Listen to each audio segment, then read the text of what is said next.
es que esto es un poco una competencia.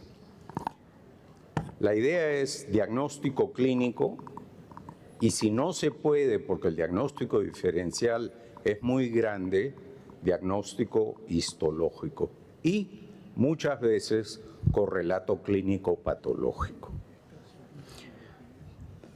El doctor Ollague aceptó ayer amablemente porque el colega de Venezuela, por razones que ustedes comprenderán, no pudo venir, el doctor Francisco González.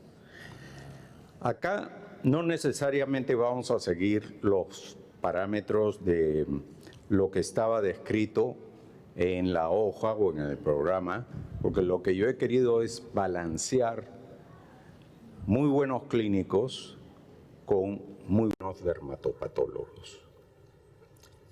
Empezamos. Caso 1, duelo de titanes. Hay una historia que les puedo dar.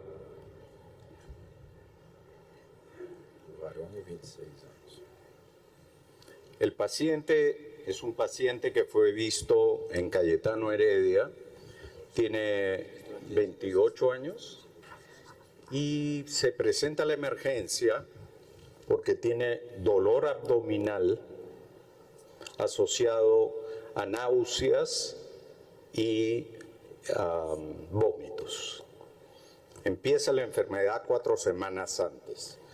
A las 3 semanas sigue con náuseas y sensación de alza térmica. Vómitos, aparición de lesiones 1 semana antes y llega a nuestro hospital. Sus funciones biológicas están disminuidas, no es un paciente en el mejor estado clínico que pueden pensar y tiene además fiebre de 40, astenia, lesiones cutáneas diseminadas y tiene un diagnóstico de HIV 5 meses antes, no ha recibido targa. En la piel vamos a ver las lesiones. Si alguien tiene alguna duda, son lesiones purpúricas. Tenemos diagnóstico. ¿Se puede? Por favor. Un probable John Legenoch. ¿Podría probable? Una púrpura De Genoch. leucocitoclástica. Muy buen diagnóstico diferencial, no es correcto. Nosotros tenemos el diagnóstico. Estrangiloidesis. Una estrangiloidesis diseminada, muy buen diagnóstico, pero tampoco. Otra. Yo no entro con que les quito puntos. Yo lo que me interesa es que entrenen el ojo, porque después de saber la respuesta ya se van a acordar. ¿Qué puede pasar con un HIV que está enfermo, tiene fiebre, náuseas, vómitos y encima llega con lesiones purpúricas? Tenemos una otra propuesta. ¿Otra propuesta? Histoplasmosis. Correcto. ¡Epa! ¿Por qué? Bueno, vamos a revisar un poco más el caso. Punto. Tenía leucocitos bajos. Las pruebas en general no estaban anormalmente altas o bajas. Sí tenía alteraciones pulmonares. Tanto así que el paciente empeora rapidísimo. En cuestión de un día ya estaba en insuficiencia respiratoria. Miren la biopsia. Acá quisiera los comentarios de los dermatopatólogos. ¿Ven algo? Sí. Sí. ¿Qué ves? Veo algo. No, que ahí aparentemente en los vasos y en la dermis papilar hay unas estructuras basofílicas que se disponen en grupos, son pequeñas ahí, y yo pensaría en leishmania, diagnóstico diferencial, histoplasmosis, Y el otro ¿Qué diagnóstico... falta?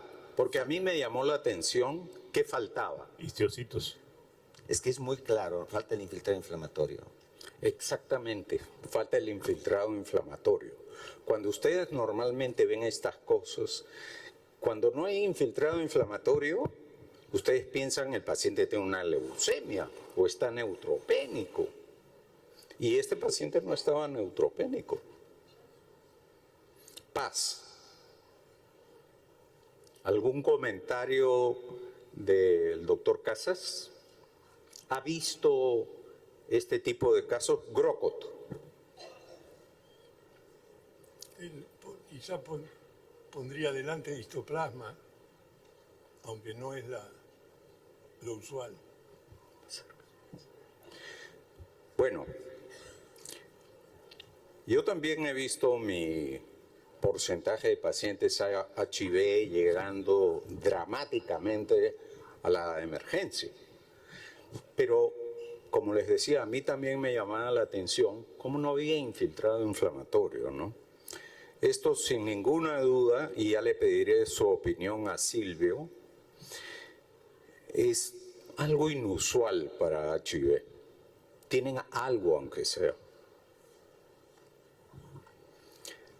Se ve bastante, la situación más común en que se ve HIV, histoplasmosis ahora, por lo menos en mi hospital, que se encarga de muchos de los pacientes HIV en Lima, es que tengan lesiones más infiltradas, ¿no? Pápulas, lesiones molusco símil, nódulos, úlceras. Este es otro paciente que tiene la presentación más clásica papular, con lesiones tipo molusco. Y miren el pulmón, casi siempre tienen ese patrón bilateral reticular. No son necesariamente neumonías consolidadas. Y una cosa que es muy particular a histo, creo que se pueden ver, ¿no? Están ahí. Es que todas son igualitas. Tienen el mismo tamaño, 3 micras, 2 micras, 4 micras. Y usualmente sí hay infiltrado inflamatorio, que puede ser histiocítico. Y les traigo este tema porque si les gusta o ven HIV, ahora tienen que tener un diferencial un poquito más amplio. Si el paciente viene de Vietnam, Tailandia, Australia, y el paciente también está deteriorado, pero las lesiones son como molusco-like y también hemorrágicas y tienen en la boca. Y miren, estas son unas fotografías de un caso del doctor Rapini en Houston. Pero su residente le dijo, doctor Rapini, el paciente viene de Tailandia. Miren cómo se parecen. No tienen esa forma tan redondeada y esa pseudocápsula, porque histoplasma no tiene cápsula, es una retracción. En la médula ósea, los pacientes con esta condición están peor todavía que el paciente que les he presentado. Hasta en la lámina periférica crece, porque crece fácil, tiene esta fase microscópica con hifas, se llamaba Penicillium marnefi, ahora se llama Talaromyces marnefi, pero es una situación muy similar al caso que yo les he presentado. Paciente HIV llega muy enfermo, muy grave, y en la biopsia van a ver algo que parece histoplasma, pero con ligeras diferencias. Es Penicillium marnefi o Talaromyces marnefi. Ahora, uno más, porque me parece un diagnóstico diferencial importante, que ustedes sepan en qué casos van a ver un paciente HIV muy enfermo y que cuando le hacen biopsia de las lesiones de piel, ustedes ven microorganismos muy parecidos unos a otros. Esto es también un préstamo del doctor Küstner. El paciente fue visto en Alemania, pero era un inmigrante de Sudáfrica. Miren qué parecidas a histoplasma hacen el GROCOT. Este es un nuevo agente infeccioso. Se llama Emergomyces africanus. Fue llamado Edmondsia. Y lo he sacado de un sitio muy rebuscado. No, fue publicado en el New England. Y la historia, para hacerla corta, son pacientes que tienen HIV, tienen una enfermedad sistémica, fueron diagnosticados como histoplasma, pero la biología molecular de hoy los identificó como Edmondsias. Y ahora el nombre más común es Emergomyces. África, ¿qué chance de que hagamos un paciente de África? Ya hay en América una nueva especie que se llama Emergomyces canadiensis. Y ese caso particular está descrito en Canadá. Y en una visita que he hecho hace poco a San Francisco, tenían casos en que estaban esperando la identificación. Los casos eran muy parecidos, pero el paciente era un inmigrante visto en UCSF. Uno puede decir que son muy raros estos casos, pero es un bonito diagnóstico diferencial, tanto desde el punto de vista clínico paciente HIV, como histológico en que uno puede pensar en histoplasma. Le voy a pedir al doctor Silvio qué lo hizo pensar en esto. Sim, uma clave para melhor entender as manifestações clínicas é ter ideia do grau de imunossupressão. Como estava a CD4 deste paciente? Creo que no se le llegó a medir porque entró en insuficiencia respiratoria completa y para el tiempo que yo estaba viendo las láminas el paciente a las horas fallecía. Porque quanto mais baixo o CD4, as lesões tendem a ser mais disseminadas e com padrão acneiforme. E que a histologia como tal, praticamente sem resposta inflamatória de defesa. Muy bien. Siempre tener en cuenta histoplasma, siempre tener en cuenta que histoplasma puede tener ausencia de infiltrado inflamatorio y los diagnósticos diferenciales morfológicos de estos levaduras pequeñas infectando HIV va a incluir Thalassomiasis, si el paciente es del sudeste asiático, o Emergomyces, si el paciente es de África. Y hoy día la emigración nos trae a todo el mundo a la puerta de tu casa. Segundo caso. Perdón. Caso 2. Paco, Sí, Martín. yo pondría histológicamente un diagnóstico diferencial más, la enfermedad de Chagas. Muy bien. Chagas, lo que pasa que si ustedes ven estos infiltrados, estas estructuras en el tejido celular subcutáneo, Ajá. es Chagas. Tendrías que pensar Chagas. Y HIV con estos antecedentes, yo creo que también el diagnóstico diferencial entraría muy bien, la enfermedad de Chagas. Perfecto. Nuestra amiga Miriam Soto Nakagami ha presentado algunas veces casos de Chagas en pacientes trasplantados. Caso 2. Hombre de 56 años, procedente de Rioja, vende licor y por lo tanto no solo lo vende, sino lo consume. Es alcohólico. Y él empieza con lesiones en la piel, una enfermedad sistémica también. Va a un hospital de provincia, no logran darse cuenta qué es y pasa bastante en el Hospital Cayetano Heredia, es el centro de referencia de enfermedades tropicales para todo el Perú. Lima no será tropical, pero vemos pacientes tropicales y de las zonas altoandinas casi en una base diaria, ¿no? Aparecen más lesiones, tiene fiebres. Muy importante recordar que el paciente es alcohólico. Le habían dicho que tenía TB cutánea. Él tiene más cosas, pero también les voy a enseñar la foto. Tiene lo que aparente ser una artritis, una sinovitis.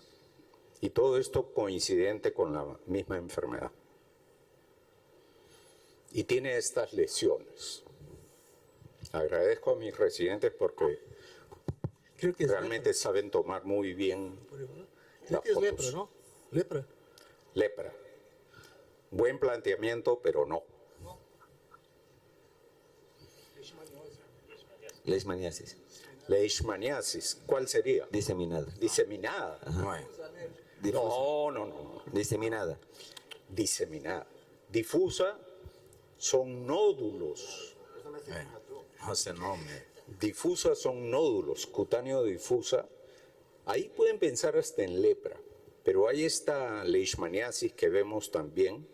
Es justo en la frontera de Perú y Brasil. Y son pacientes que tienen múltiples lesiones papulares. Algunas eran algo umbilicadas. Paciente febril, enfermo. Miren cómo eran algunas de las lesiones. Paracoccidioide micose? Paracoccidioide micose? Leishmaniosis no es. Si quieres, Paracoccidioide. tendría que ser diseminada. ¿Saben la forma diseminada? Ah, Empiezas Francisco, con una lesión. Sí. Después No, te aparecen crónico, pápulas no, en no. todo el Por cuerpo. ese aspecto, Y cuando tú haces la biopsia, lo que ves en cada pápula es lo que verías en cualquier leishmaniasis o leishmaniosis cutánea. si no es leishmaniasis, es criptococosis. paracoccidioide micose? ¿Ah? Primero, Martín. Criptococosis. Criptococo. No, pero muy buen diagnóstico. Paracoccidioide micose? Paracoccidioidomicosis, las formas subagudas, muy buen diagnóstico, no es.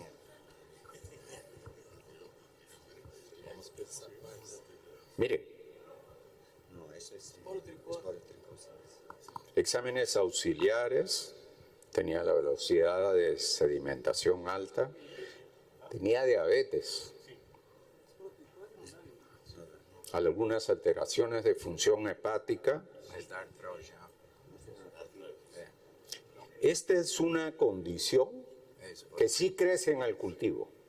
Lo único que tienen que hacer es pensarla. Por las manos, esporotricosis. ¿Quién dijo? Esporotricosis. Esporotricosis. Miren cómo Lesiones en tenía las manos. lesiones líticas. La clave, más que en HIV, le da a alcohólicos. Tenía hepatosplenomegalia, miren el pulmón. Compromiso articular, esporotricosis. Tenía derrames. Y en la biopsia. La lección principal de este caso es que si ustedes remotamente sospechan esporo, ¿cuál es el mejor método diagnóstico? Puesta la mano así. Cultivo. Micología. No directo. Directo no sale. Y el doctor Silvio Márquez es micólogo además. O sea que él nos puede confirmar si les estoy hablando piedras o no. Perfeito. Estos granulomas se parecen mucho a lo que ven en TV. Son granulomas que están pegados a la epidermis. Pero este caso me hizo estar muy orgulloso, porque usualmente el diagnóstico de esporo lo hace el laboratorio micológico. Siempre crece. Puede tomar una semana o puede tomar 4, pero siempre crece. Pero si ustedes, además de las células multinucleadas, encuentran esta estructura, ¿cómo se llama? Cuerpo asteroide. Exacto. Cuerpo asteroide. Explícanos un poco, Silvio, del cuerpo asteroide. Bom, é uma resposta de anticorpos a antígenos na cápsula, no caso do fungo, mas não é patognomônico de esporotricose. Eso se llama el fenómeno de Splendor-Heplic y el cuerpo asteroide. Es muy raro de ver en esporotricosis. Por lo tanto, nosotros tenemos zonas hiperendémicas.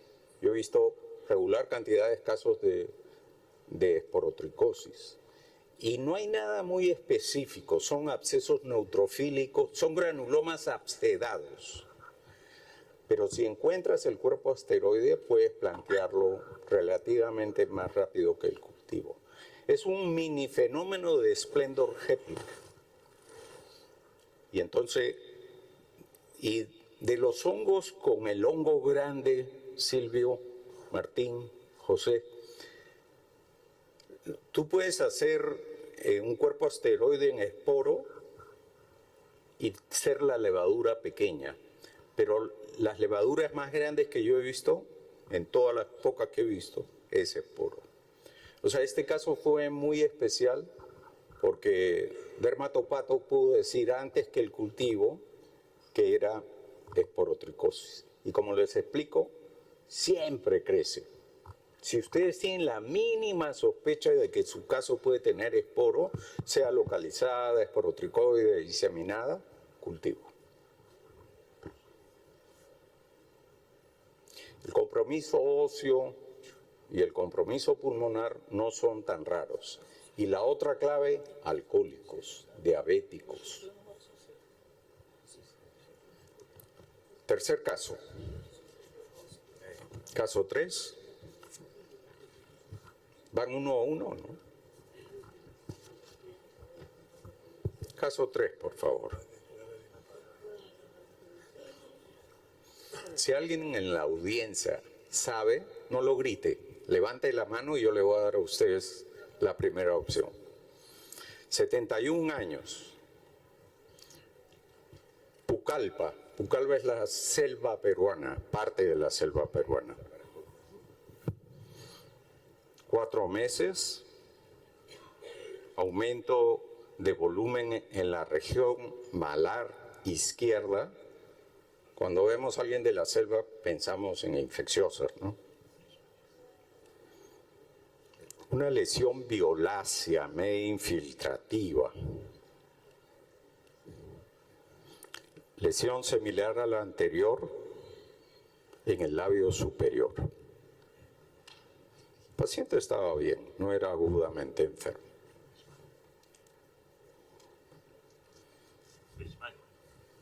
Leishmania. Está bien, pero no es.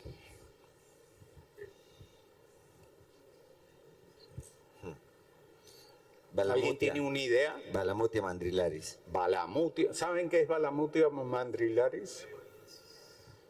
Que nunca han venido al Radla.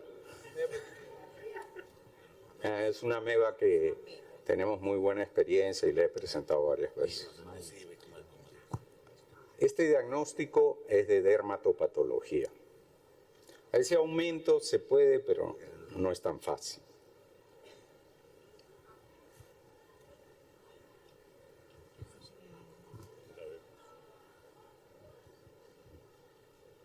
No tiene por qué ser infeccioso.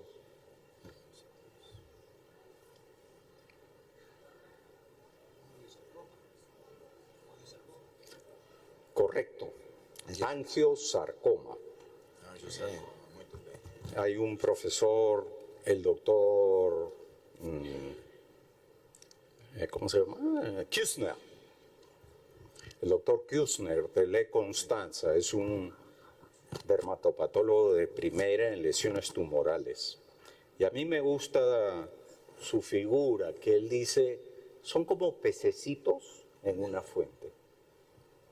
Y esos son las células libres, en teoría, del angiosarca.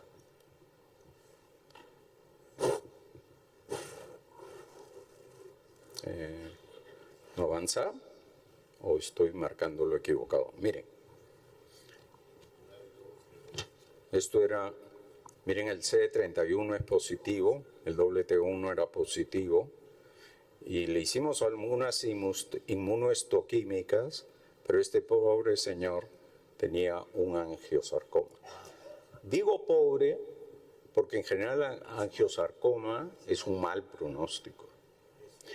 Pero este paciente está vivo, hasta lo que me han contado mis residentes.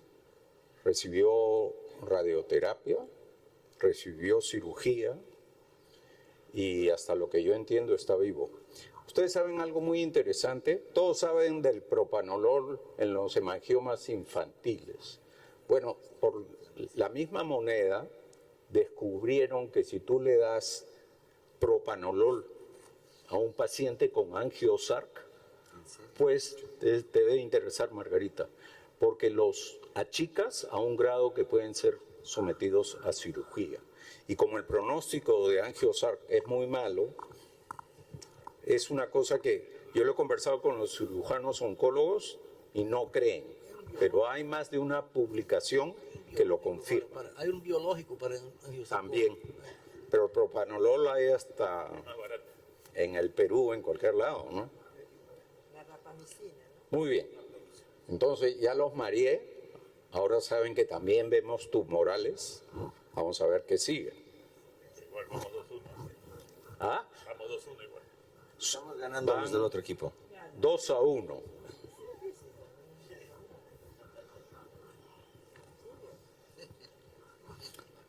Todos los pacientes están por ahí. 67 años. Una lesión facial. A ver. ¿Qué les parece? Una impresión. Esto no cuenta. Lo que digan, Una letra. por ejemplo, le pediría... ¿Es HIV? ¿Es ¿Me HIV? preguntas? Sí. Sim. ¿Ese sí ve? Tinea corporis, tinea face, no caso. Una fotorreactor Es- crónico. ¿Ah? Un fotorreactor crónico HIV. No sé. Fotoreacción crónica. Ajá, fotodermatitis crónica. ¿Qué más tienen los HIV? Tienen dermatitis seborreica. Foliculitis eosinofílica. ¿Ah? Foliculitis eosinofílica. Funiculitis eosinofílica, ¿saben, no? Yo diría un La HTLV1. enfermedad de Ofuji, que ha sido Foliculitis. descrita como una foliculitis y también Granulomas. se ve en pacientes con Granulomas de leucemia linfocítica crónica. Y a mí ese razonamiento no sé si será verdad, pero me gusta. Si tú lo único que tienes son linfocitos atípicos, ¿con qué reaccionas a una foliculitis común y corriente? HTLV1. Francisco, HTLV1. Con eosinófilos. foliculite granulomatosa de Majok. Mayochi. Granuloma de Mayochi. Granuloma de Mayochi. Es una tiña profunda, bien atípica a veces, pero esto es como que muy difuso. Yo le di, Paco, HTLV1. No, no es HTLV1, es HIV. Pero no se sabía en el momento que llega. ¿HIV? Y sus lesiones eran básicamente cara. Le pregunto a los excelentes clínicos de los paneles, ¿podría calificar como una fases leonina? Lepra. Parece que es dermatitis química crónica. Miren cómo tiene pápulas más aisladas. Un reticuloide actínico. Sí puede ser, no es. Una micosis fungoide folculotrópica. Sí puede ser, pero no es. Muestra la biopsia. La histopatología. A mí se me pasó, o sea, no tengo por qué sentirme muy orgulloso acá. Tiene paraqueratosis, cosa que ustedes están viendo, tiene escamas, pero eso es mucho para dermatitis seborreica, ¿no? Seroscabiasis.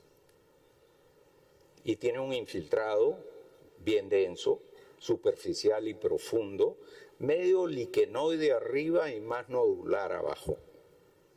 Y la célula clave, plasmáticas, Sífilis. Sífilis. sífilis. Ahora, lo más interesante para mí, miren su VDRL y su VIH. Su FTA a veces era positivo también. Esto es sífilis. Pero ¿cómo la llaman? A ver, los clínicos. El doctor Díez de Medina. ¿Cómo le llamarías? Es una sífilis. Se curó inmediatamente. En el momento que le hacen el VDRL, en el momento que hacen un VIH en Cayetano, inmediatamente le hacen un VDRL. Y ellos, los infectólogos, se enteraron antes que nosotros. Le pusieron su benzetacil y cuando el paciente regresa ya no tenía nada. Así es la sífilis. Remite inmediatamente con el tratamiento. Sífilis psoriasiforme. Nodular. Esos son reportes de la literatura. Resulta que hay una sífilis que se llama nodular. ¿Quién la describió? Si se fijan entre los autores, está la famosa doctora de linfomas en el MD Anderson. Ahí está abajo el nombre. Dubik, Madeleine Dubik. Hoy día la doctora Dubik es famosa en el mundo porque es una experta de linfomas de la piel. Pero en esa época ella era, creo que asistente joven en Carolina del Norte. Acuérdense, la mayoría de sífilis las ha descrito la dermatología francesa entre 1800 y 1900. Y ella describe lo que se llama la sífilis nodular. Como ven, varias fotos hay en que expresa la cara con facies leonina, pero en este caso hay sífilis nodular con reacción granulomatosa. Miren cómo son pápulas muchas veces en el cuerpo, pero también en la cara.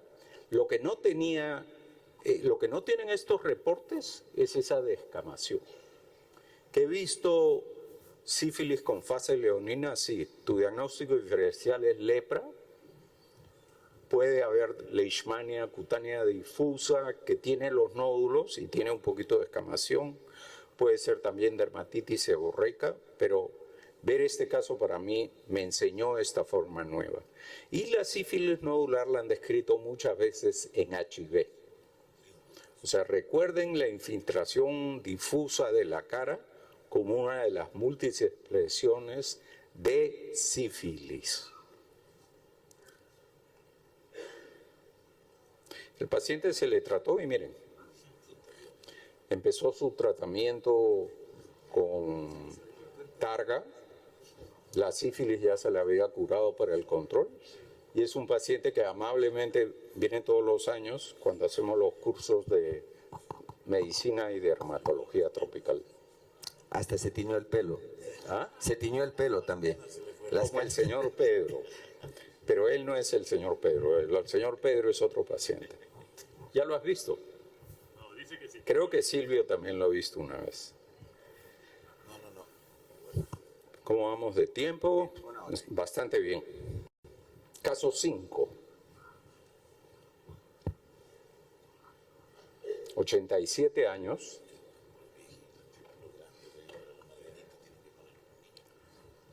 Una placa eritematosa asintomática alrededor del cuello. Este paciente había venido por una cirugía. Interconsultan a dermato y uno de nuestros asistentes que tiene mucho conocimiento y lo acarrea por todos lados. Nota la lesión. Lo ve en emergencia. Él había tenido una fractura de cadera y tenía dependencia parcial, requería reposo mucho tiempo, ¿no? En el examen físico tenía crépitos, ruidos cardíacos arrítmicos y la lesión de piel. Sí. Tenemos el diagnóstico, doctor. Tuberculosis. Tuberculosis. Punto para el equipo de Martín. ¿Qué tuberculosis es? ¿Por qué has saltado a los que le... Tuberculose verrucosa, certo? No, pero lo dijo después. Não, Nosotros antes. ¿Lo dijo antes? esse micrófono não está a funcionar Yo te adequadamente. tengo mucha fe, sí. Não, Si él lo dijo antes, São- Lo mesmo da sífilis, temos dito aqui há No. 15 segundos antes. bueno, Certamente.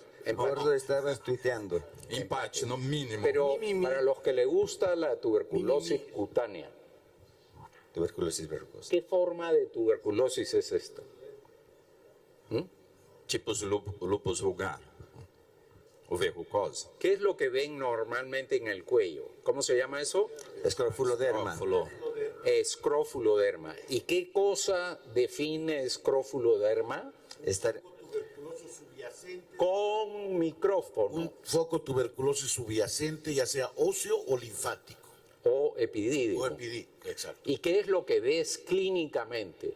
Una úlcera con fístulas. Una fístula. Hay abajo un sitio de drenaje que, como bien dice el doctor de Medina, es un ganglio, es un hueso o es del epidídimo. Pero ¿eso te parece una escrófula? No, nos parece una tuberculosis No. verrucosa. Eso es lupus vulgar a partir de una escrófula. Ordenemos las cosas. Mostramos Y es uno de los antecedentes que tiene lupus vulgar. Porque el lupus vulgar también se puede ver en la vacuna de BCG. O en la ingle tenemos algunos casos de lupus vulgar donde hubo una escrófula. Entonces esto es lupus vulgar. ¿Cuántos en la sala han visto lupus vulgar? Bien pocos, ¿eh? Eso dice bien por sus países y desgraciadamente nosotros tenemos una incidencia alta de tuberculosis en el Perú. Miren, el fondo es una placa con zonas atróficas y cicatrizales. Y la periferia es una periferia verrucosa. Las biopsias son quizá lo que ayuda, pero no necesariamente van a ver el bacilo. El paciente tenía una historia de tuberculosis. Y la biopsia de piel, Lupus vulgar. para mí la biopsia de piel de estas formas de tuberculosis tiene sus características principales.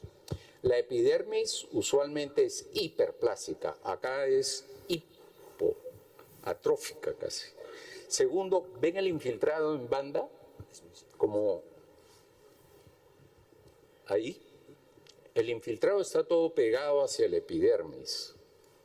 Miren ahí. Y acá es donde buscan los granulomas. Ahí están los granulomas. ¿Los ven los granulomas? Miren, acá hay uno y acá hay otro. Y eso es típico de estas TBs, tuberculosa verrucosa cutis y lupus vulgar. El granuloma está pegado a la epidermis. ¿Ve?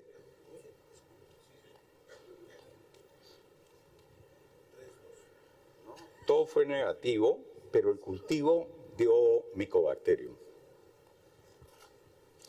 Y si sale negativo el Mycobacterium, todavía puede ser tuberculosis.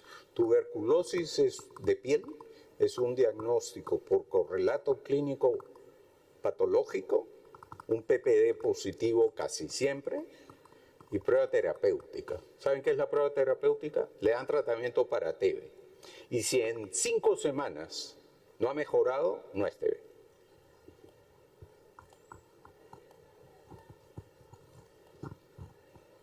Esa es la dermatoscopía, que yo particularmente no sé usar para enfermedades infecciosas, pero el doctor César Ramos hace especial énfasis en ello. Entonces, esto era lupus vulgar y estos son casos muy similares. Esos son todos los casos de variedades, ¿no? Diagnóstico diferencial de lupus vulgar, esporo, cromo. ¿Qué pasa con cromo, José? Cromo es muy fácil de ver, ¿no? Aparece, yo he visto tuberculosis, viene la biopsia diagnosticada de alta firma, tuberculosis cutánea, pero ahí estaba el cuerpito de fumagoide, los granos de café. Los cuerpos de Bettler, los agentes infecciosos de las cromomicosis, tienen su propio pigmento, ¿no? Entonces, en el HE los puedes diagnosticar. Blasto norteamericana, sífilis, sarcoidosis, granuloma necrobiótico, todos esos tienen que estar, los queratocantomas centrífugos, histiocitosis de célula de Langerhans, este es un caso que tuvimos en Cayetano hace un tiempo. Todos esos son potables diagnósticos diferenciales para lupus. De la dermatoscopia no digo nada porque no sé nada. Y los carcinomas epidermoides se pueden producir en una zona de lupus vulgar como en una zona de cromo. Estos son casos de lupus vulgar del Cayetano. Y este es el caso que les decía, miren, ¿dónde salió? En la huella de una escrófula. Y este paciente que hizo esta forma casi dermatómica de adelante para atrás, que acabó siendo tuberculosis. Nos faltan algunos casos y nos faltan... En el momento que ustedes deseen, hagan algún comentario. He recibido hace muchos años consulta, cáncer de lengua con metástasis pulmonares. Era una tuberculosis pulmonar y úlcera tuberculosa de la lengua. Una cosa muy rara, que la lengua vaya a dar metástasis al pulmón.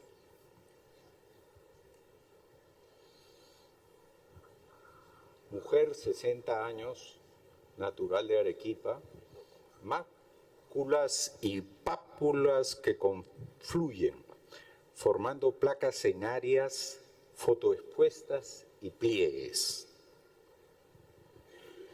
Tuvo melanoma maligno acral, ha tenido adenoma folicular tiroideo, le han dicho que tiene duodenitis y tiene insuficiencia venosa en miembros inferiores. Familiares, en Perú hay mucho cáncer de estómago. Esta paciente es de un tiempo atrás, pero después de haber visto 2 pacientes con esta misma clínica, ya creo lo que yo vi en patología. Miren las lesiones. Obviamente van a pensar en fotodermatitis, pero no es. Miren eso.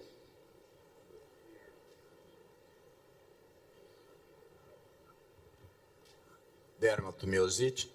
¿Ah? Dermatomiosite. En verdad, eso es una de las cosas que pensamos. Y Eso es dermatomiositis. una porfiria. Eso es en verdad una infiltración facial. La foto de la derecha es una forma de metástasis de cáncer de mama con infiltración Coraza. de los linfáticos. Esa era poiquiloderma, o sea, dermatomiositis. ¿Dónde son las lesiones? Estil. ¿Ah? ¿Dónde son las lesiones? ¿Dónde están? Acá, acá, atrás. Essa Son foto à flexuradas. esquerda. No son flexurales. Lo que más me llamaba la atención era la lesión de pecho, pero tenía lesiones en varias partes, algunas ocultas a la luz. Lupus eritematoso. También se pensó, para enseñarle a la gente joven, ¿qué hubieran hecho todos? ¿Cómo sabes qué es? Una biopsia. Sin biopsia. Lo más importante, Paquito, que el patólogo tiene que vivir, o sea que todo hay que biopsiar. Por su- Una mucinosis reticular. El REM. ¿Saben qué cosa es el REM? Reticular Endothelial Mucinosis. Es una forma de lupus. El doctor Ackerman decía que al final no había muchas mucinosis primarias, sino él ligaba todas al REM. Y en el REM, tú tienes una especie de rombo en la espalda o en el pecho. Y es una forma muy particular de lupus, como túmido. Y sí existe, yo lo he visto. Bueno, entonces todo el mundo pide la biopsia. Biopsia. No hay mucho, ¿no? Algo dirá el infiltrado. Cuando vemos biopsias y tú tienes muy poquito, te la juegas por que haya alguna célula en el infiltrado. Macularis telangiectasia eruptiva. Perstans. Telangiectasia macularis eruptiva perstans. Perstans. En la mastocitosis moderna ya no existen esos nombres, pero está muy bien usarlos, porque esta es una presentación que yo he visto en 2 casos más de mastocitosis, que uno piensa y repiensa, esto tiene que ser una fotodermatitis. Miren, Ahí está. mastocito, mastocito, mastocito, Típico. mastocito. Miren, ¿lo ven?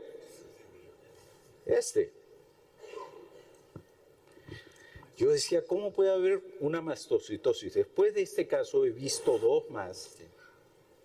Y en el tercero dije, debe ser una mastocitosis, y lo fue. Lo importante cuando ustedes hacen un diagnóstico de esto en una persona mayor es asegurarse que no es una mastocitosis sistémica. CD125. Sí, pero esta señora desapareció. Triptasa, ¿cómo está? Por favor, con el micro. Que lo ideal es una triptasa en orina para empezar el screening y luego, si no se dispone en el laboratorio, por último un frotis de sangre periférica. Lo que preocupa en una persona con mastocitosis hoy en día es la edad. Margarita, ¿puedes comentarnos un poco de la mastocitosis infantil, juvenil? Bueno, yo creo que sí, que la diferencia está en la mastocitosis en la infancia y en la mastocitosis en el adulto. Ojo, que hay mastocitosis que comienzan en la infancia y la persistencia de esa mastocitosis también nos tiene que preocupar, no solo la que aparece en el adulto. Lo hacemos a veces el estudio con triptasa, nosotros en nuestro hospital por suerte lo podemos hacer. Es un marcador más para decir que puede haber compromiso sistémico. A estos pacientes hay que estudiarlos también desde la parte ósea, porque pueden tener lesiones geodas óseas, y el compromiso sistémico, que en algunos casos hasta los puede llevar al óbito a estos pacientes o hacer una transformación maligna. La mastocitosis en el adulto es mucho más problemática y también es difícil de tratar. Sabemos que hoy se estudian las mastocitosis, hay determinadas características, hay tratamientos, por ejemplo, el imatinib en las mastocitosis ampollares importantes, que puede dar buenos resultados, pero tiene que ser una mastocitosis con ciertas características especiales, con un C-kit que es especial de marcador de las mastocitosis. En general, las mastocitosis en la infancia tienen una muy buena evolución y no es necesario hacerle mucho tratamiento. Incluso las dietas que antes se hacían muy estrictas, hoy día tampoco se tienen tan en cuenta. ¿Tú has visto alguna vez una mastocitosis infantil? Ah, ya, sí. Pero permíteme hacer la pregunta. ¿Tú has visto alguna vez una mastocitosis infantil? El niño que yo estoy siguiendo tiene 12 años y tiene 2 nódulos muy grandes, simétricos, en la cara, además de que todavía hace lesiones nuevas. Se le ha investigado sistémicamente, pero ¿cuál es la perspectiva ideal que le puedes decir a los padres cuánto se puede demorar en ir? ¿O qué haces? Normalmente cuando uno tiene una mastocitosis Puedes que suele pegarte un poquito aparecer, la mastocitosis suele aparecer en los primeros meses o primeros años de la vida, uno en general espera que esas lesiones que suelen ser importantes, a veces urticaria, van desapareciendo a los 7, 10 años de edad. Cuando empieza más tardíamente suele prolongarse más y si se prolonga más es más riesgosa. Riesgosa me refiero que a veces puede hacer problemas de liberación de histamina, puede hacer... Los chicos, por ejemplo, cuando toman, cuando son adolescentes y tienen mastocitosis y van y toman en los... hoy muy común la cerveza, todo ese tipo de cosas, pueden hacer a veces cuadros importantes de shock asociado a este tipo de ingesta. Pero eso sobre todo en el adulto, en el chiquito más grande, no en los chicos tan pequeños. Un comentario en cuanto a la triptasa, que es sérica, no es en orina la que se mide. Y hoy en día ya hay un algoritmo que fue publicado hace poco en la revista española en cuanto al seguimiento de las mastocitosis, que se separa claramente la de los niños y la de los adultos. La de los niños, si son 2 lesiones, antes se hablaba de mastocitoma solitario, ahora hasta 5 lesiones ya se lo considera solo mastocitoma. Y el resto, lo que antes se llamaba urticaria pigmentosa, ahora se llama mastocitosis maculopapular, que en general las que son lesiones polimorfas y son muchas lesiones son las de los chicos, pero si uno ve en chicos lesiones muy monomorfas y muy pequeñitas, uno tiene que tender a pensar que esas son las que van a persistir y que las de persistir, ahí hay que hacer el seguimiento con la triptasa. El valor normal es de 20, habitualmente en los chicos es normal, en los adultos hay que pedirla siempre y si está elevada, ahí ese paciente se le hace estudio de extensión que va a terminar seguramente en punción de médula, porque son los que tienen el riesgo de hacer las mastocitosis sistémicas y inclusive las leucemias mastocitarias. Pero en los chicos en general ni siquiera tiene demasiado sentido en trabajos grandes medir la triptasa porque en general es normal y no va a traer ningún inconveniente. Y recordar que es triptasa sérica. Sin embargo, André, perfecto lo que dice Andrea, pero hemos tenido experiencia de chicos que comienzan y la evolución, hemos tenido... la triptasa te va dando la evolución y ahí es donde esos pacientes son los que más nos preocupan. Más tarde empiezan, más es la preocupación en cuanto a la evolución en el largo tiempo. Pero claro, no se dijeron algo de triptasa en orina. Triptasa se sobreentiende que es a nivel sanguíneo, ¿no? Aparentemente esta forma no es la forma que tiene un comportamiento maligno. Me puse a revisar varios artículos de mastocitosis diseminada del adulto y son pápulas que se vuelven tumores. Pero me pareció, por lo menos se los cuento este caso, porque es la forma que yo he aprendido que se van a presentar los pacientes con telangiectasia o con lo que se llamaba telangiectasia macularis eruptiva persistente. Igual hay que hacerle su workup, su esterasa. Pero permíteme, yo he visto un par de casos de estos y en la clínica es mucho más sutil que el tuyo, ¿no? Los otros 2 casos que he visto, te puedo decir que eran idénticos. Bueno, Por eso hay 2 yo casos admito que este caso me que yo he visto en los cuales simplemente tú ves unas placas telangiectásicas en la zona del tronco y en contra de lo que dice la literatura, tú les haces el fenómeno de Kepner y hacen el abón o urticaria, ¿no? Sí, no había fenómeno de Darrier, porque cuando tuvimos el resultado, volvimos. Acá el que Simplemente, también les puedo decir que los dermatopatólogos no se equivocan con esto. Cuando vean que su dermatopatólogo está convencido que es mastocitosis, créanle. Y más bien hay que ir a buscar a la literatura cómo lucen las cosas. En este caso yo fui medio esquizofrénico, porque yo era el clínico y yo era el dermatopatólogo. Y mi yo dermatopatólogo no le creí, clínico no le creía mucho al dermatopatólogo. Acá nosotros tenemos a Casas, que siempre le mandamos nuestras mastocitosis, y acá es la discusión siempre en nuestros ateneos, ¿existe o no la mastocitosis macular? Yo lo que creo que el término telangiectasia macularis eruptiva son lesiones pequeñas, de ahí la discusión, que tienen un trayecto telangiectásico por arriba y una base parduzca.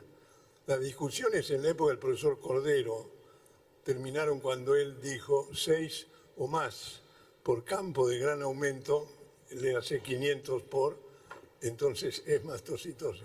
Y yo lo traté de hacer perdurar como el número de Cordero. Entonces cuando me preguntan sí o no, digo, ¿cuántos ves? 6. Listo, adentro. Y lo invoco como gran Pope. Paco, perdón. Yo creo que la biopsia a veces puede, como nosotros decimos, saber a nada, porque es un infiltrado muy perivascular, unos mastocitos, y yo creo que si bien soy enemigo de la inmunohistoquímica, muchas veces la inmunohistoquímica me ha ayudado. Lo que se tiene que llevar la gente joven es que hay marcadores como CKIT, que es el CD117, que nos va a ayudar, a CD25, que se va a presentar ya cuando ya va a ser una neoplasia. O sea, tú puedes decir que esta lesión ya es una neoplasia, si bien el infiltrado es muy escaso. Y un nuevo marcador que ha salido y que ayuda mucho es CD30. Entonces, en el panel básico que uno tiene de las mastocitosis, pensando en mastocitosis, son estos 3 marcadores que te ayudan mucho: CD30, CD117 y CD25. En nuestro hospital a veces no tenemos ni para inmuno y hemos aprendido que cuando le haces un Ziehl-Nielsen, los mastocitos se ven mejor. Los gránulos de los mastocitos, sí. Es eso, o sea, la inmunohistoquímica del pobre.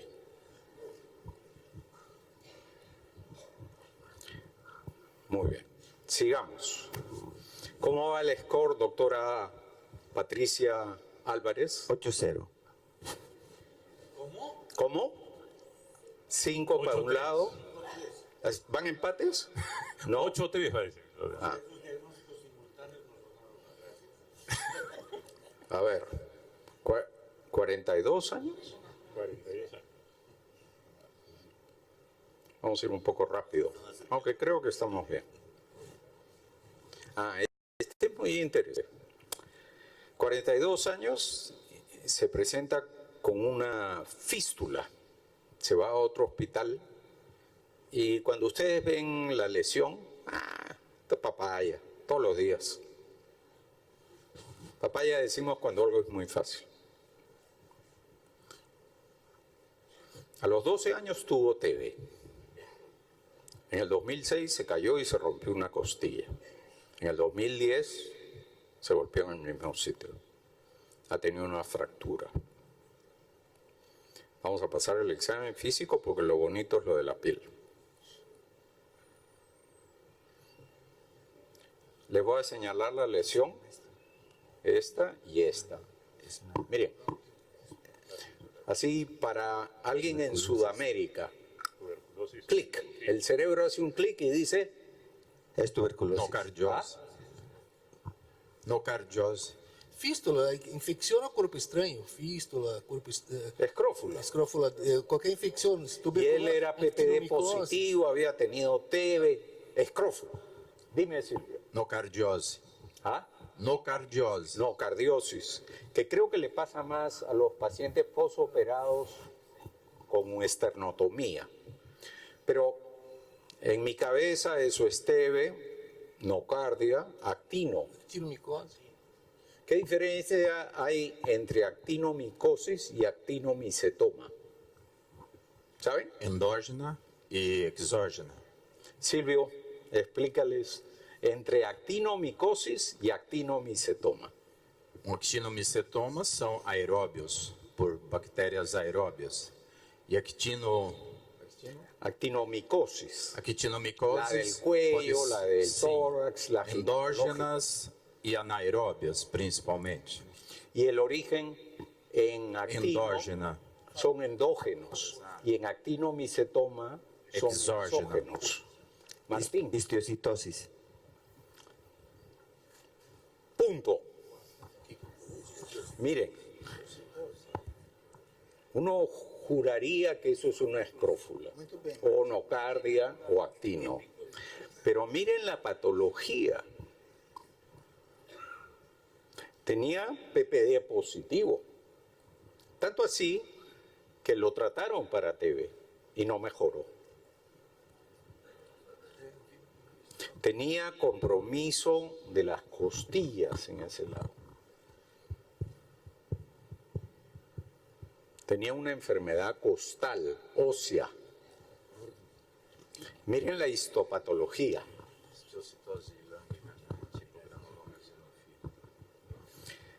Lo que les interesa, y se lo voy a dejar que lo explique Martín, es esto.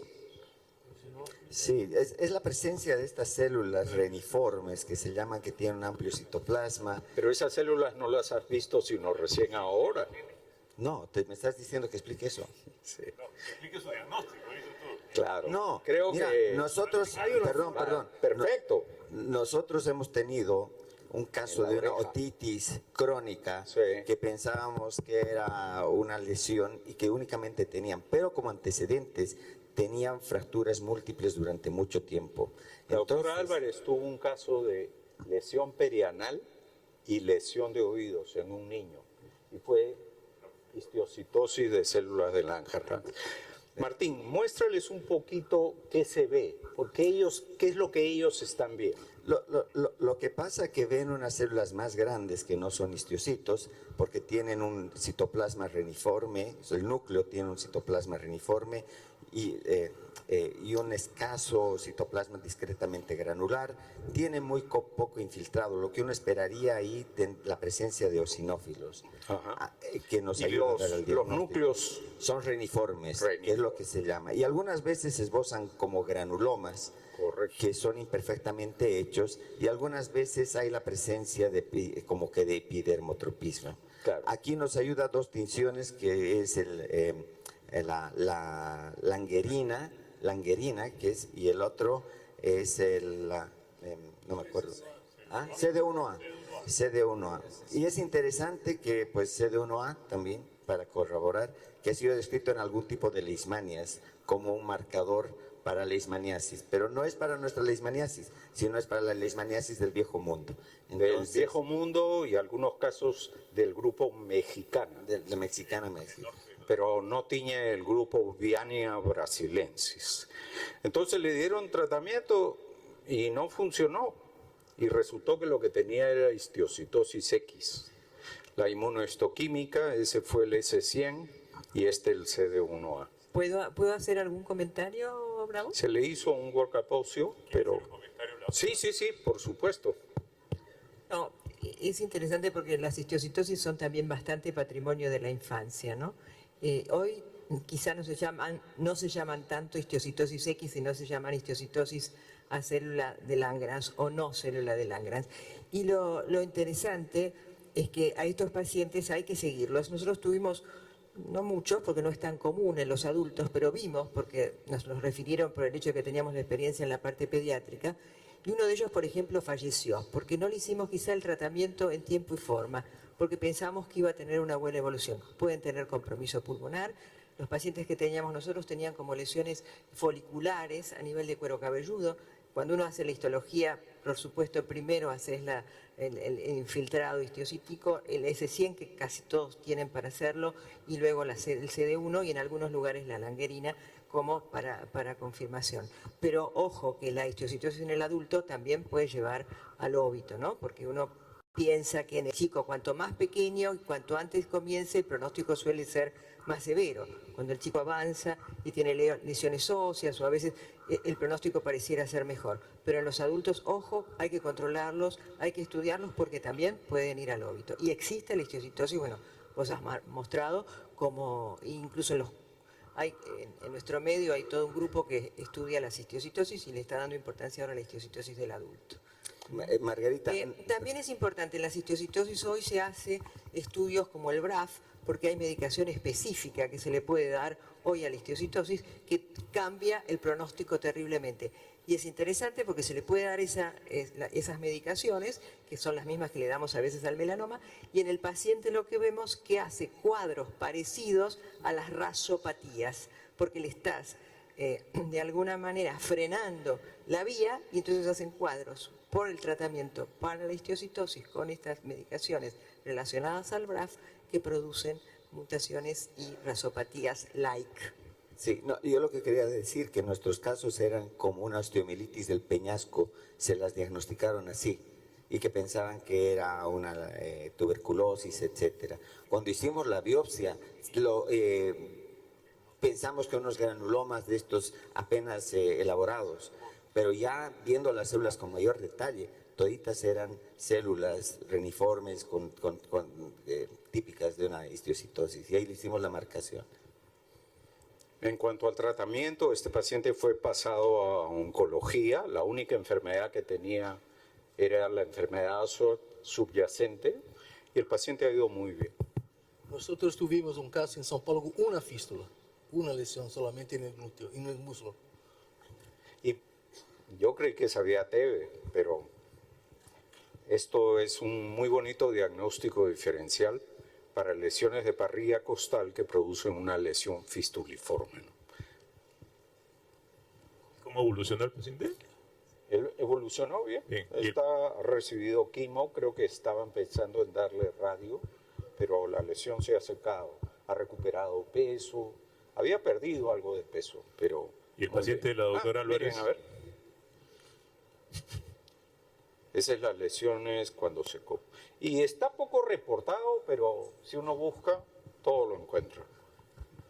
¿Ibas a decir algo? No, que ¿cómo fue el paciente de la doctora Álvarez? ¿Cómo respondió el tratamiento? El chiquito pasó a ser seguido por oncología pediátrica. Hasta lo que yo sé, estaba bien, hace mucho tiempo. Todos tienen 64 años.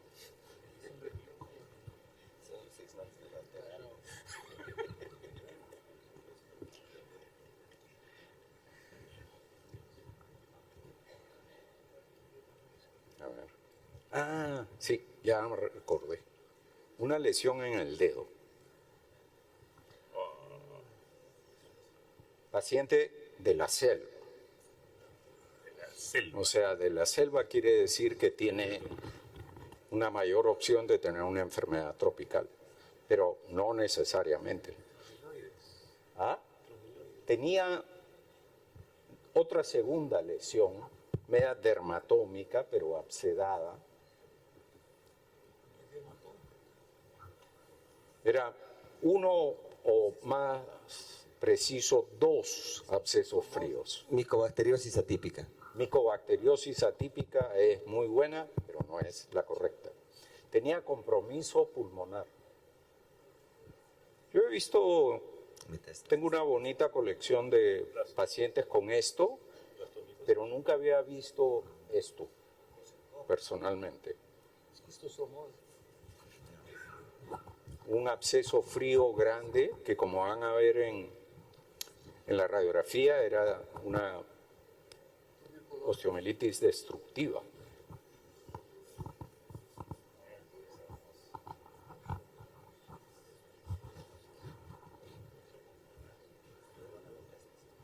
Algo de derrame.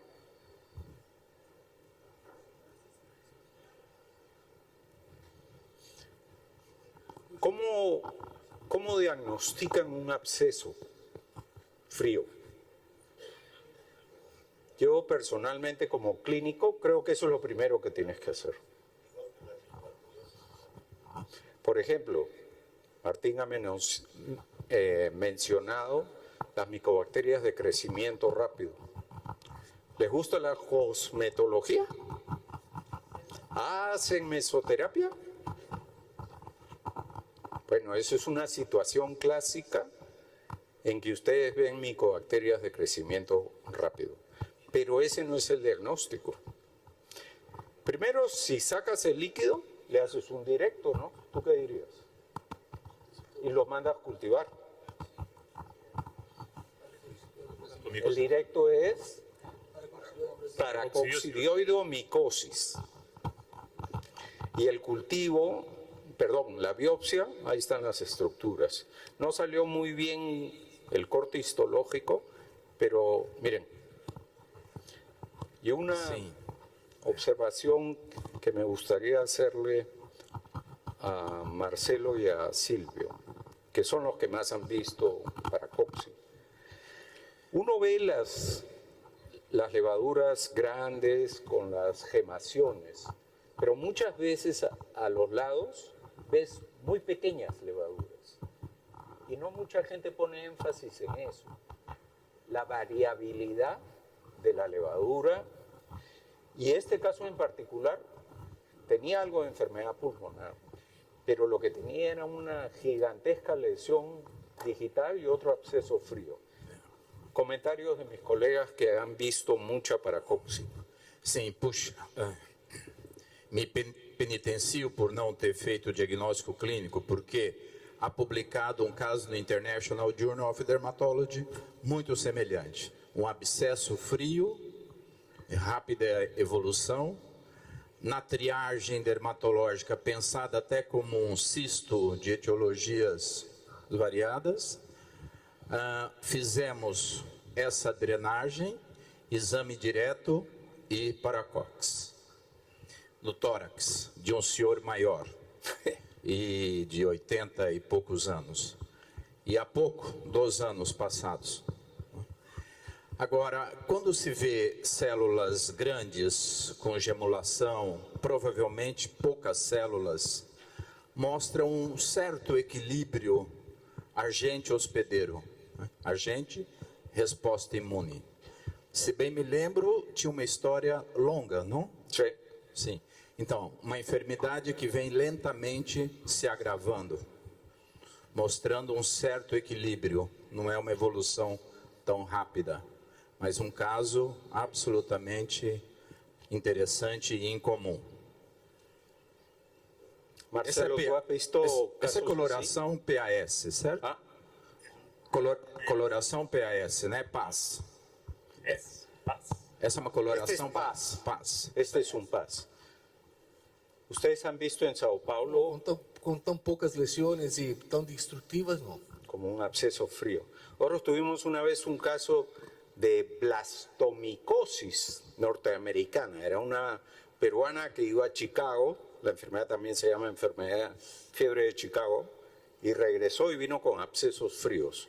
Punzamos, la micóloga se emocionó porque era el primer caso, hasta ahora el único caso de blastomicosis norteamericana, y punzar. A veces se nos pasa, hay que hacerle una biopsia. No, si es renitente, aspiren. Y eso sí, lo mandan para todo. Porque ese líquido es más valioso que una biopsia a cielo abierto que se va a chorrear todo el líquido. E, se me permite, Francisco, além da intervenção terapêutica sistêmicas, fizemos anfotericina B diluída, infiltrando no cisto e fazendo como que várias lavagens, assim que se diz, da lesão pseudocística. Foi algo a mais.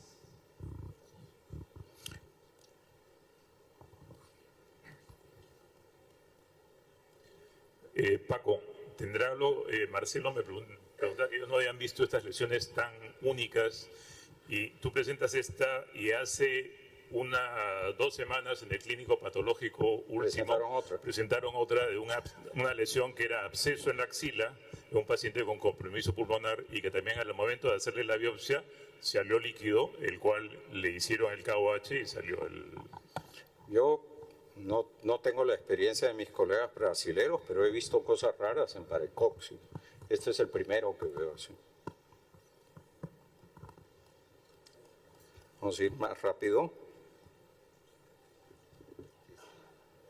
Úlcera perianal no dolorosa, HIV negativo. Solamente isso? Solamente isso? ¿Hace quanto tempo? ¿Cuánto tiempo de Si evolución? quieres voy y retrocedo. Deben haber sido como un año. Un año. ¿Es HIV? No. Negativo. Un año. Sí. Malacoplaquia. No dolía. Malacoplaquia. Malacoplaquia. ¿Saben qué cosa es malacoplaquia? Explícales. Es una enfermedad bacteriana, usualmente se presenta en la región perianal o geniturinaria, que se caracteriza por pápulas y fístulas y se caracteriza histológicamente por la presencia de los cuerpos de Michaelis-Gutmann. Más en génito urinario, pero hay lesiones de piel en la zona perivulvar. Es como que tú no destruyes a la bacteria y la calcificas. Y entonces tienen los cuerpos de Michaelis-Gutmann. Algo se parece a un caso de botriomicosis. Es una forma particular del cuerpo de Serrano. Pero no es malacoplaquia. ¿La lesión es fija? La lesión es fija y no duele.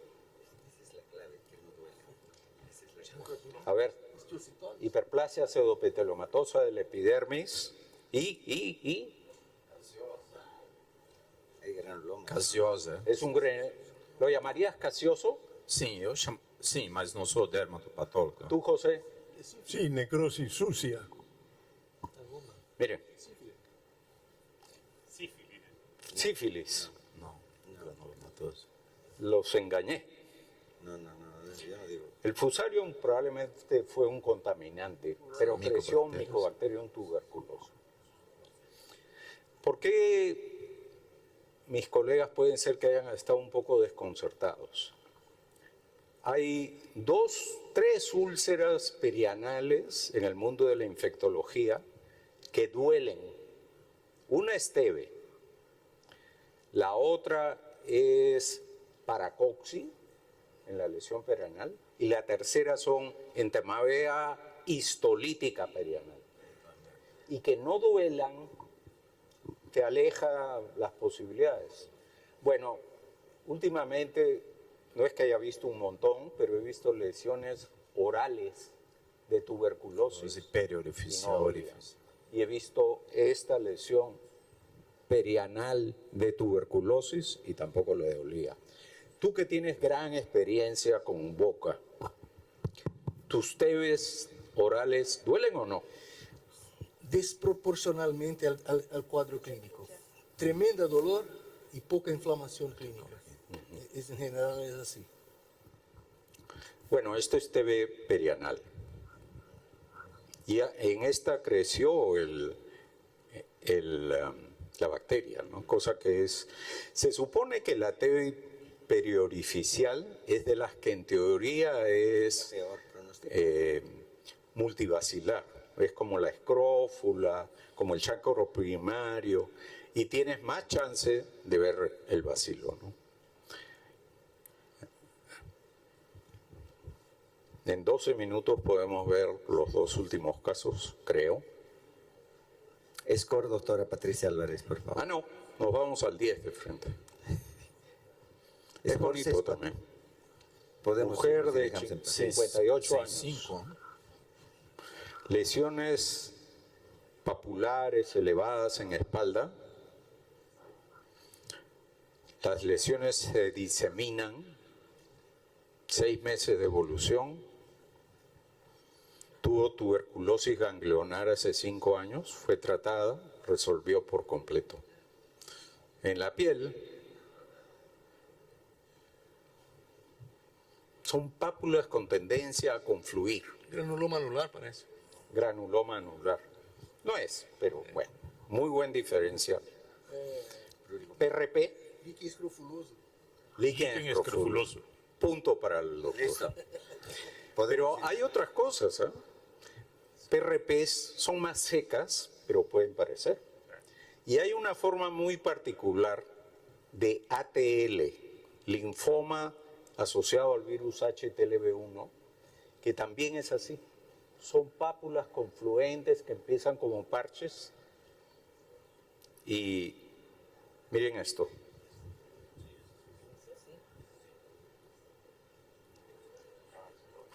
Vamos a ver la patología. La radiografía tenía cicatriz periliar, pero miren la pato. ¿Qué ven? La presencia de granulomas en la dermis media Granulomas superficial. más o menos liquenoides, ¿no? Con un patrón liquenoide. Y que le gustan mucho folículos y ductos sudoríparos. Exactamente. Acá es un poco... ¿Se imaginan la pápula? Sí, ¿no? Por eso es que él acertó cuando dijo granuloma anular. Acá está bajando alrededor del ducto ecrino. El BK negativo. Líquen escrofulosorum. ¿Por qué se llama líquen y por qué se llama escrofulosorum? Porque son pápulas Líquen y achatadas, escrofulosorum. porque es ligada, es una tuberculide. Pero algo más, cuando la describieron, los pacientes tenían escrófulos. Escrófulos. Nosotros tenemos pocos casos, pero siempre hay la historia de haber habido una escrófula, mientras que en la India, que es donde más reportan Lichen scrofulosorum, son niños pediátricos, en edad pediátrica, y que tienen las mismas erupciones papulares. Y ellos pueden haber tenido la tuberculosis hace un año o dos, pueden haber el BCG. Y a veces hacen el Lichen scrofulosorum cuando todavía no se le ha hecho el diagnóstico de tuberculosis. Se clasifican dentro de las paucibacilares. El concepto moderno en tuberculosis cutánea y tuberculide es que tú puedes tener multibacilar, el chancro primario, la escrófula, las periorificiales. Tienes las paucibacilares, por ejemplo, lupus vulgar y tuberculosis verrucosa cutis. ¿Y qué son las tuberculides? Actualmente en todas las tuberculides se ha encontrado ya PCR de bacilo. O sea que es el extremo paucibacilar de tuberculosis. Ah, sí, claro, porque es que eso es lo que mides, pues. Tienes una gran capacidad reactiva celular al bacilo, donde tengas un bacilo. ¿Y qué quiere decir que sea en folículos y en glándula endocrina? ¿Se les ocurre por qué? Nunca he encontrado, pero ¿sabes lo que hay en folículos y glándulas endocrinas? Propinobacterium. Propinobacterium. Y hay una relación que tiene que ser probada, antigénica, entre el Mycobacterium tuberculosis y el Propionibacterium acne. Espero que les haya entretenido la sesión y el ranking. Para un fuerte aplauso a los que ganaron. 12-0. ¿Cuál fue, pues? Di así o así. ¿Quién ganó? Está parada. Ya es hora. El equipo ganador fue el del doctor Camino, Sangüesa, Menta y Ollague. Pero creo que los dos han sido fantásticos en darnos información sobre esto. No, un gran aplauso al doctor Bravo por tan lindos casos. No, le agradezco a los equipos de Cayetano que me permitieron.